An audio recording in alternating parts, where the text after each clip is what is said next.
Assalamualaikum warahmatullahi wabarakatuh. Apa kabar anak-anak hari ini? Semoga sehat selalu ya. Nah, anak-anak, kali ini kita akan belajar tematik. Tema 4, subtema 4 tentang hidup bersih dan sehat di tempat umum pada pembelajaran 1 dan 2. Sebelum pembelajaran kita mulai, alangkah lebih baiknya kita membaca doa sebelum belajar. Sikap berdoa, tangan diangkat, kepala ditundukkan, berdoa mulai. A'udzu billahi minasyaitonir rajim. Bismillahirrahmanirrahim. Raditu billahi rabba wabil islami dina wabi muhammadin nabiyya wa rasula rabbi zidni ilma warzuqni fahma amin ya rabbal alamin. Sekarang silakan anak-anak buka bukunya halaman 156. Di sana terdapat sebuah cerita. Kelas Dayu melakukan karya wisata. Mereka berkunjung ke kebun raya Bogor. Petugas memberikan penjelasan kepada Dayu dan teman-teman. Adik-adik, terima kasih telah berkarya wisata di kebun raya Bogor. Di sini banyak tanaman hias. Di sini juga ada hutan lindung. Kita selalu membersihkannya setiap hari.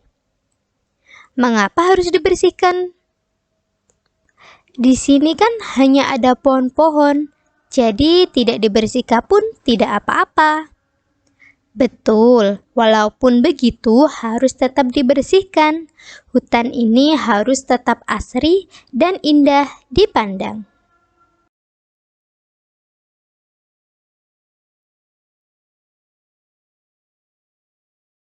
Berdasarkan cerita di atas, di sini terdapat beberapa pertanyaan. Nah, anak-anak, sekarang mari kita coba kerjakan bersama-sama ya. Soal nomor 1. Apa isi percakapan petugas kebun Dayu dan teman-teman? Soal nomor 2. Apa saja yang ada di kebun raya Bogor? Soal nomor 3. Mengapa kebun raya Bogor harus dibersihkan? Soal nomor 4. Bagaimana pendapatmu terhadap isi percakapan petugas kebun Dayu dan teman-teman? Untuk soal yang terakhir, apa yang akan terjadi jika kebun raya Bogor jarang dibersihkan? Nah, anak-anak, sekarang coba kita kerjakan untuk soal nomor 1 dan 2 ya. Apa isi percakapan petugas kebun Dayu dan teman-teman? Nah, kira-kira tadi percakapannya bercerita tentang apa? Benar, bercerita tentang menjaga kebersihan kebun raya Bogor. Nah, sekarang untuk soal nomor 2. Apa saja yang ada di kebun raya Bogor? Nah, anak-anak, tadi anak-anak masih ingat tidak? Ada apa saja sih di kebun raya Bogor?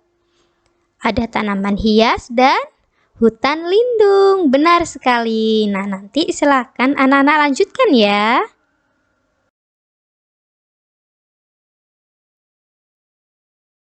Mari kita kerjakan bersama-sama.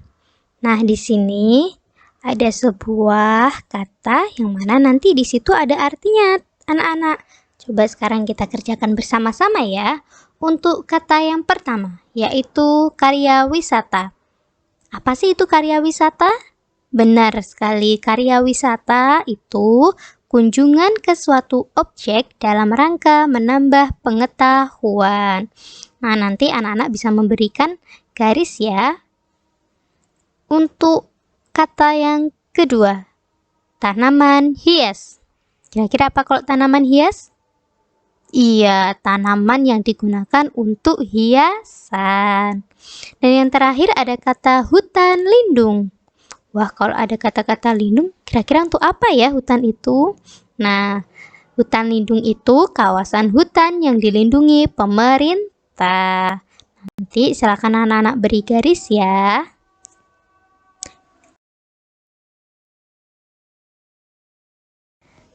Sekarang silakan teman-teman simak dan perhatikan ya.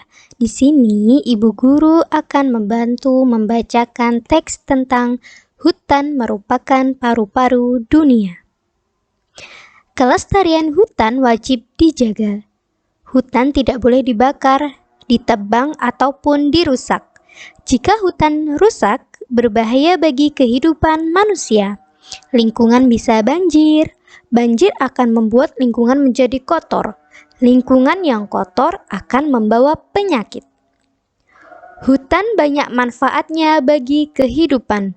Dengan hutan yang asri, kita dapat menghirup udara segar. Lingkungan juga akan menjadi indah. Di hutan terdapat banyak pohon. Pohon yang banyak membuat lingkungan sejuk. Lingkungan menjadi nyaman dan sehat.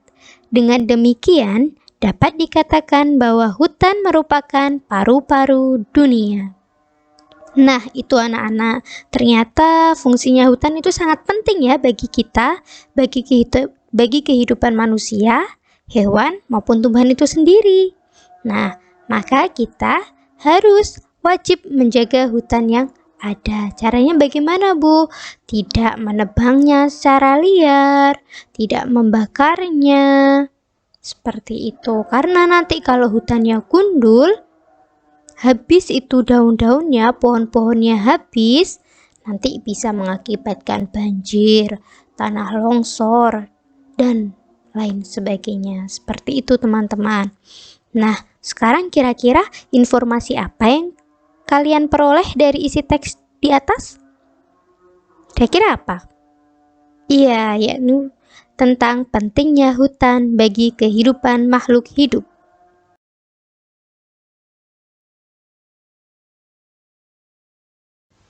Anak-anak, apakah kamu mengerti dengan isi gambar di samping? Informasi apa yang kamu peroleh dari gambar itu? Nah, gambar itu merupakan bagian dari Kebun Raya Bogor. Siapa yang sudah pernah ke Kebun Raya Bogor? Semoga kita bisa berkunjung ke sana ya. Nah, di sini Ibu Guru akan memberikan beberapa gambar daerah Kebun Raya Bogor. Ini ya gambarnya, silakan anak-anak perhatikan. Nah, di sana terlihat kebunnya luas ya, lalu bersih, tidak ada sampah, tampak hijau, banyak pohon, rumputnya bagus. Nah, itu juga ada pohon teratai ya teman-teman. Lalu ada beberapa orang yang sedang mengambil foto. Nah, semoga kita bisa ke sana ya suatu hari nanti.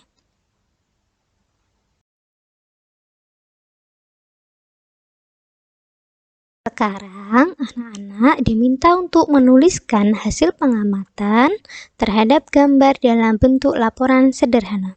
Tadi kan anak-anak sudah melihat ya beberapa gambar yang sudah Ibu Guru tunjukkan.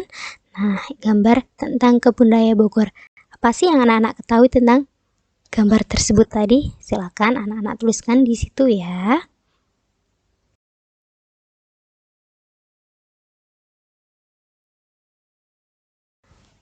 Nah, sekarang Ibu Guru lanjutkan kembali. Silakan dibuka bukunya halaman 162. Banyak daun kering berjatuhan di Kebun Raya Bogor. Daun-daun kering itu selalu dibersihkan setiap hari. Daun kering dapat dibuat menjadi hiasan. Nah, sekarang coba anak-anak perhatikan gambar berikut. Tahukah kamu alat dan bahan untuk membuat hiasan seperti di atas? Nah, ini ada alat dan bahannya. Yang pertama ada gunting atau pisau cutter, yang kedua ada pensil, yang ketiga ada kertas, yang keempat lem kayu, dan yang terakhir ada daun kering. Misalnya daun nangka, daun jambu biji, dan daun rambutan. Nah, kira-kira daun itu termasuk bahan alam atau tidak, teman-teman? Iya, termasuk bahan alam. Nah, sekarang di sini ada cara membuat hiasan dari daun kering. Mari kita perhatikan bersama-sama ya. Yang pertama, buatlah gambar rencana hiasan pada kertas atau kita membuat sketsanya terlebih dahulu. Yang kedua, gunting daun sesuai bentuk gambar yang telah dibuat. Yang ketiga, tempelkan daun yang telah digunting pada kertas dengan menggunakan lem kayu. Yang keempat, atur dengan rapi susunan daun agar terlihat indah. Yang kelima, hiasan siap untuk dipajang. Seperti itu caranya.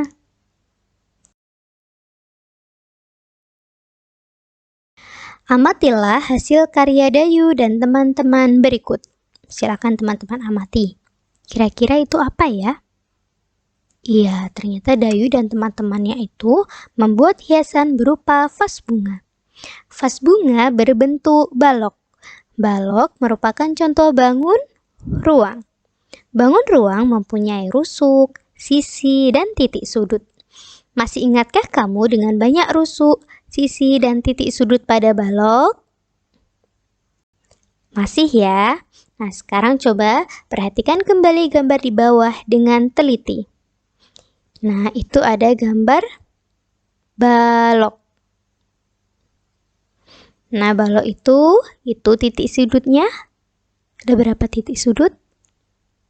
Ada 8. Sisinya ada 6. Banyak rusuknya ada 12.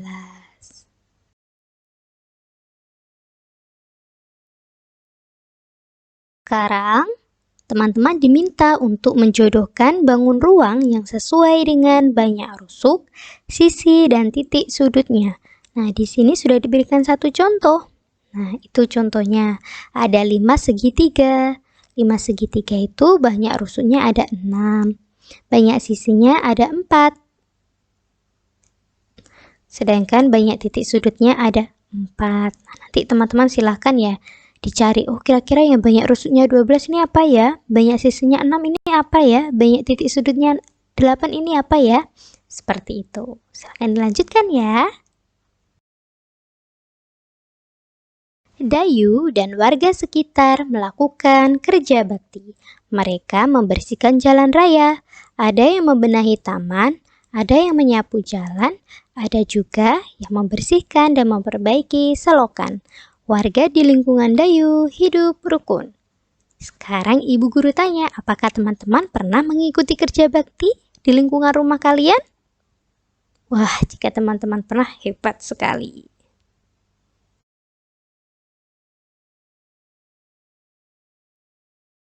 Bacalah teks di bawah ini dengan nyaring. Kebersihan dan keindahan jalan raya wajib kita jaga. Kebersihan jalan raya harus dijaga, sampah-sampah harus dibuang ke tempatnya. Di pinggir jalan raya hendaknya disediakan tempat sampah. Saluran air juga harus dibersihkan dan dirawat. Hal ini berguna untuk mengantisipasi agar tidak terjadi banjir. Keindahan jalan raya juga harus diperhatikan. Jalan raya hendaknya dihiasi dengan taman. Taman ditanami berbagai jenis bunga.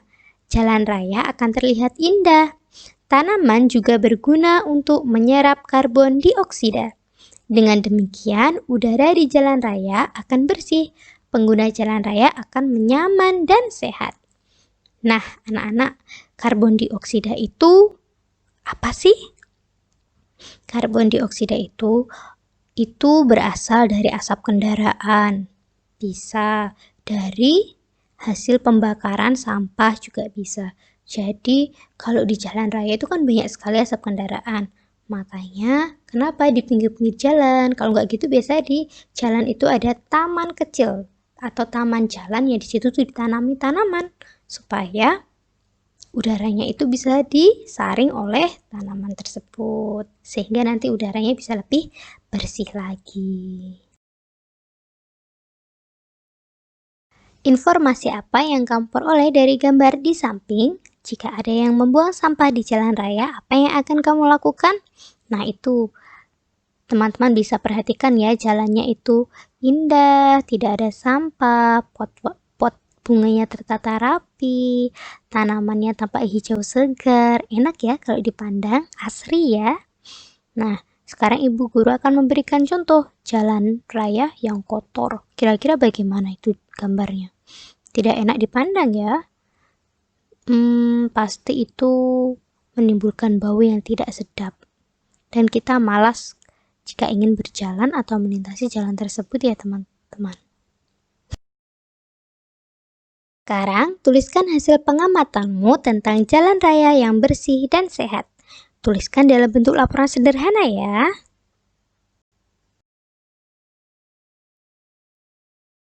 Amati gambar di bawah ini. Nah, itu ada gambar. Yang pertama ada seorang bapak-bapak yang sedang mendorong gerobak ya. Yang satunya ada seorang bapak-bapak yang sedang membawa suatu barang di atas pundaknya. Nah, kira-kira kegiatan apa yang mereka lakukan seperti pada gambar? Bagaimana mereka melakukannya? Mendorong gerobak dan memikul beban menggunakan kekuatan otot. Masih ingatkah kamu bagaimana cara melatih kekuatan otot? Kita dapat melatih kekuatan otot melalui permainan.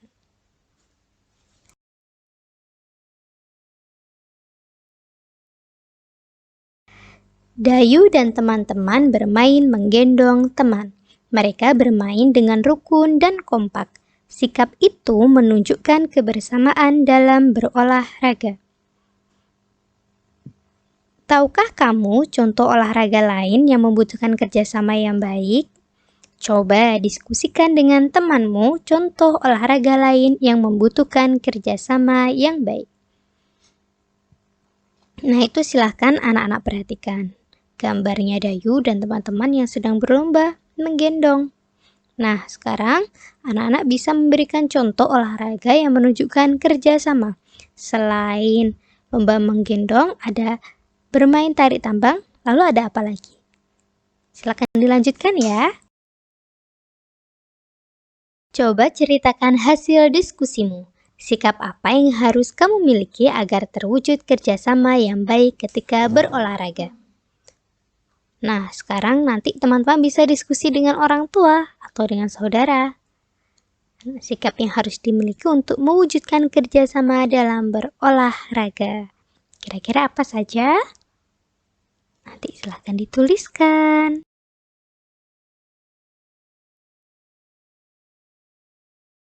Alhamdulillahirrabbilalamin, pembelajaran kita hari ini sudah selesai. Mari kita tutup dengan membaca doa kafaratul majlis.